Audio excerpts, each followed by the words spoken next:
চটি চাটা, এটা আমি শুধু চটি চাটাদের জন্য বানাচ্ছি এই ভিডিওটা। চটি চাটা ভাই বোনেরা, এর কথা শোনো, বেশি তর্পিও না, বুঝলে? বেশি তর্পিও না।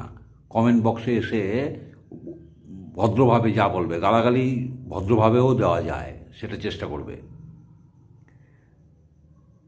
এই দিদি সুপ্রিম কোর্টে দৌড়বে, বুঝতে পারলে? দিদিকে সুপ্রিম কোর্টে দৌড়তে হবে। আমি জানি না কোর্ট কী করবে, কবে ডেট দেবে, কি না দেবে, ভোটের আগে না ভোটের পরে কি করবে আমি জানি না।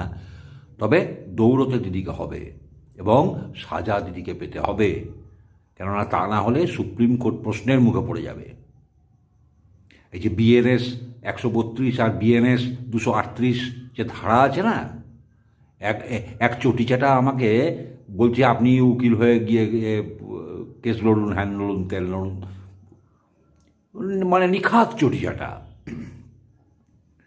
তো শুনে রাখো, এই যে দুটো ধারা আছে না, এই দুটো ধারাতে যে কেস হয়েছে, ইডি যে কেস করেছে, সুপ্রিম কোর্টে যে আবেদন করেছে, তাতে যদি সুপ্রিম কোর্ট আইন অনুযায়ী ব্যবস্থা না নেয়, তাহলে সুপ্রিম কোর্ট প্রশ্নের মুখে পড়ে যাবে। এরপর যে কেউ রাম শাম যদু মধু ইসমাইল বিসমিল্লা যে যেখানে আছে সবাই, যে কোনো সরকারি সংস্থা যখন এরকম রেড করতে যাবে, সে তাদেরকে হটিয়ে সমস্ত কিছু ছিনিয়ে নেবে এবং যখন আদালতে তার নামে কেস হবে, সে মমতা ব্যানার্জির এই কেসটাকে রেফারেন্স টানবে যে এই কেসে এই হয়েছিল, তাহলে তো এর রায় এই হবে। বুঝতে পারলে?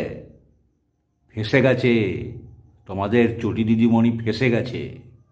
মনে রাখো, বেশি তর্পিও না, এখানে এসে খালি তলপানি। বন্ধুরা, যারা চটি চাটা নন তাদেরকে অনুরোধ করব ভিডিওটা বেশি করে শেয়ার করতে, যাতে সমস্ত চটি চাটার কাছে পৌঁছে যায়।